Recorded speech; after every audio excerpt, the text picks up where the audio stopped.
আসসালামু আলাইকুম। আপনাদের সাথে একটি গুরুত্বপূর্ণ তথ্য শেয়ার করি।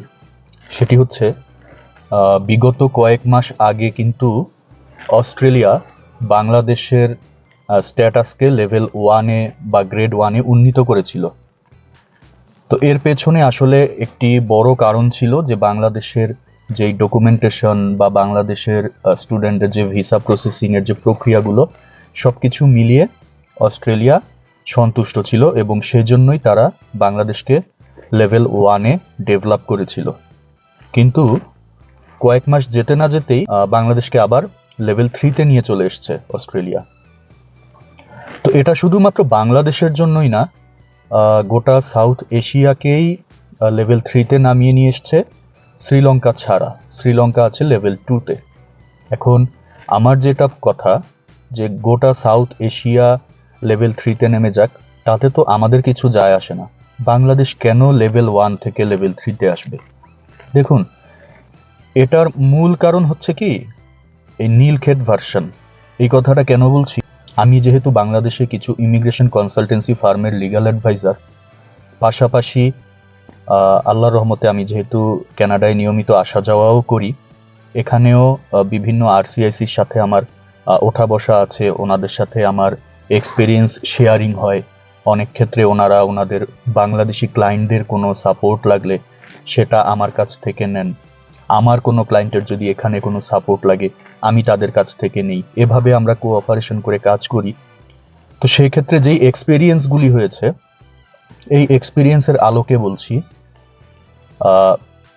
অস্ট্রেলিয়া যখন বাংলাদেশকে লেভেল 1-এ ডেভেলপ করলো, তখন যেই কাজটা হলো, গণহারে সবাই নীলক্ষেত ভার্সন ডকুমেন্টেশন তৈরি করা শুরু করলো, লয়ারের মাধ্যমে না করে। এক নাম্বার কথা। সেকেন্ড কথা হচ্ছে, অস্ট্রেলিয়া ঘিরে ব্যাঙের ছাতার মতন করে কিন্তু নতুন নতুন প্রচুর এজেন্সি গড়ে উঠেছে। সেটা অস্ট্রেলিয়ার ভিতরেও হয়েছে, বাংলাদেশের ভিতরেও হয়েছে। আমি নিজেও অস্ট্রেলিয়া নিয়ে কাজ করি। আমি যে ফার্মের সাথে ট্যাগ আছি, যাদের লিগ্যাল অ্যাডভাইজার আমি, তারা অনেক আগে থেকে, অর্থাৎ বাংলাদেশকে অস্ট্রেলিয়া যখন লেভেল 1-এ ডেভেলপ করেনি তারও অনেক আগে থেকে আমরা অস্ট্রেলিয়া নিয়ে কাজ করি এবং আমাদের আলহামদুলিল্লাহ সাকসেস রেশিও তখনও ভালো ছিল, এখনও ভালো।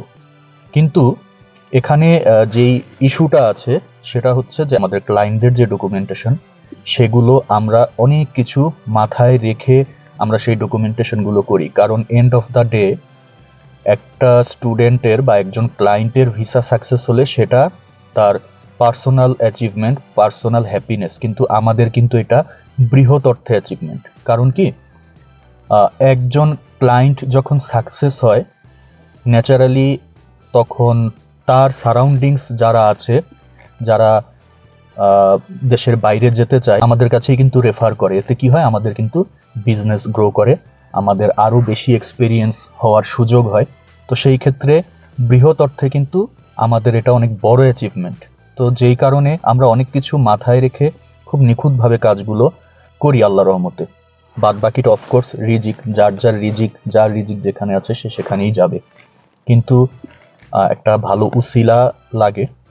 তো যখন অস্ট্রেলিয়া বাংলাদেশকে ক্লাস 1-এ বা লেভেল 1-এ ডেভেলপ করলো, তখন যেই হারে ফেক ডকুমেন্ট, যে হারে যত্রতত্র ব্যাঙের ছাতার মতন গজিয়ে ওঠা বিভিন্ন কনসালটেন্সি ফার্ম বিজনেস শুরু করলো, মাত্র অল্প কিছু মাসের মধ্যে অস্ট্রেলিয়া কিন্তু আবারও বাংলাদেশকে লেভেল 3-তে নামিয়ে নিয়ে আসলো।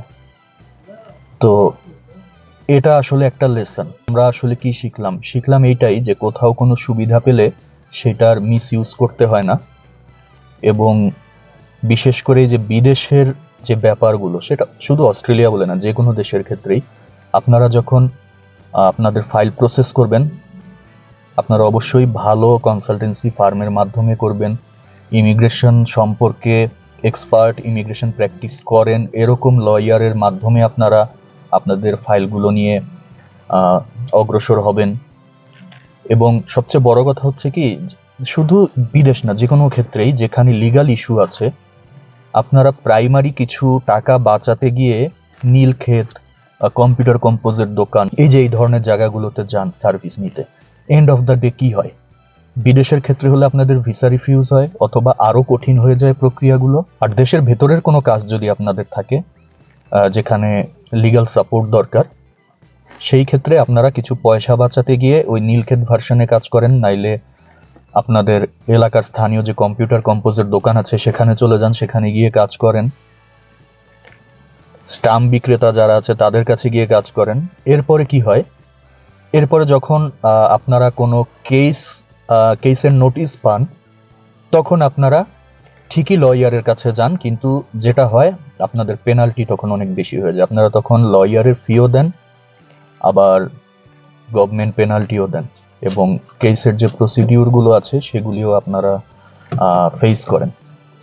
তো এত ঝামেলার ভেতর দিয়ে না গিয়ে ক্লিনভাবে যখন শুরু থেকেই আপনারা প্রসেস করবেন, তখন আপনাদের কাজগুলো সুন্দর হবে। তো এই ছিল আসলে বিষয়টা যেটা আপনাদের সাথে শেয়ার করতে চেয়েছিলাম। এটা অবশ্যই বাংলাদেশের জন্য একটা ব্যাড নিউজ, বিশেষ করে যারা অস্ট্রেলিয়ায় যেতে আগ্রহী। আশা করি এটা ইনশাল্লাহ আবার একসময় ঠিক হয়ে যাবে, কিন্তু কত দিন লাগবে ঠিক হতে, কবে ঠিক হবে এটা বলা যাচ্ছে না। আমরা জাস্ট আশা করি, দোয়া করি যেন সিচুয়েশনটা ঠিক হয়ে যায়। ভালো থাকবেন। আসসালামু আলাইকুম।